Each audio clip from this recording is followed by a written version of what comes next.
Just to watch a Breakfast Central or News Central. Let's move now to green conversations, and that takes us to Benin Republic, where we can say drivers and customers have joined the electric motorcycle revolution as they swap gasoline-powered motorcycles for electric models that are more environmentally friendly and, above all, less expensive, especially when there's fuel scarcity, like what we're experiencing in different parts of Africa: Zimbabwe, Zambia, Nigeria, you name it. Anyway, Omolola Ololade tells us more.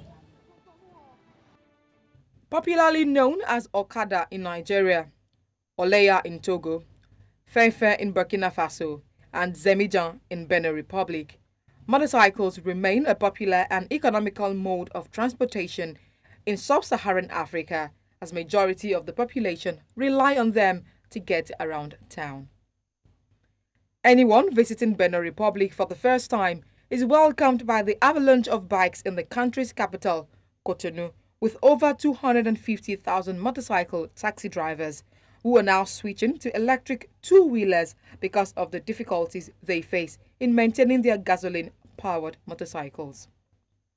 Besides meeting ecological needs, motorcycle drivers are excited about the affordability of owning and sustaining one.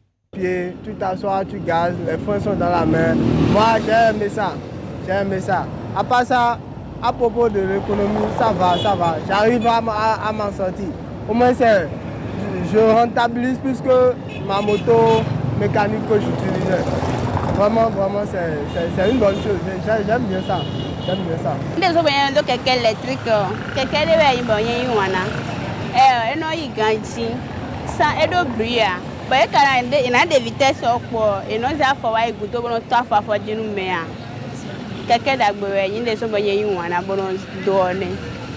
Creating electric motorcycles in Africa remains a major way to revolutionize the urban transport sector, especially in context where Africa is grappling with the effect of climate crisis, even though the continent is not a big polluter.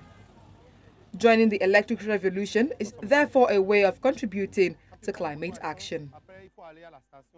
Nous avons des milliers de motos électriques en circulation et nous sommes également dans plusieurs pays de l'Afrique. Sur le plan écologique, comme vous le savez, les motos électriques ne polluent pas l'environnement. Sur le plan économique, nous avons pu réduire le coût des motos électriques en faisant l'assemblage localement.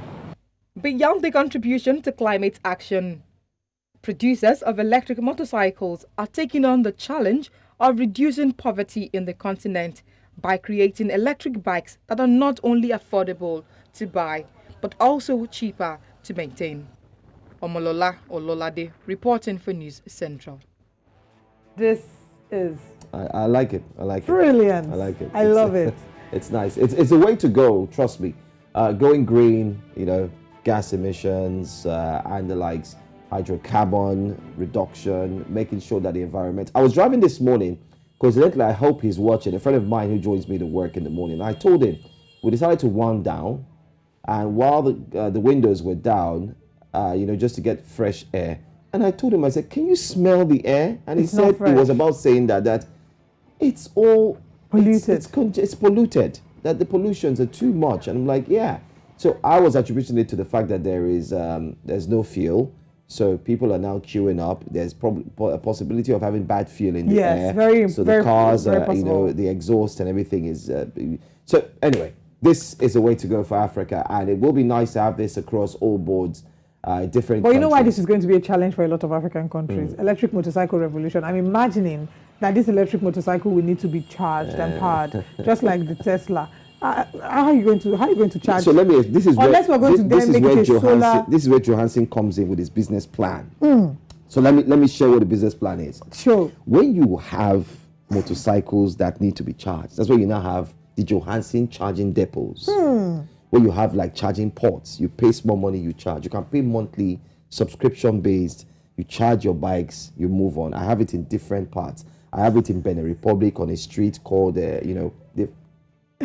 if you use this idea, will come for you. I think the better way would be, I don't know how this is part, but I think the better way would be to create jobs, to make it a solar-powered device, right? A solar-powered machine, so that once you go out, you know that it's converting the energy of the sun to power it. Because that may be a challenge.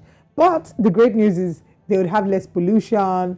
It's healthier for the environment. Somewhere like Amsterdam, where you go, there are bicycles everywhere. Oh, it's the yeah. most beautiful I mean, thing. even when you use the Tesla cars as well, where you could charge them, you have the charging designated spots. You just park, charge them, and then you move on.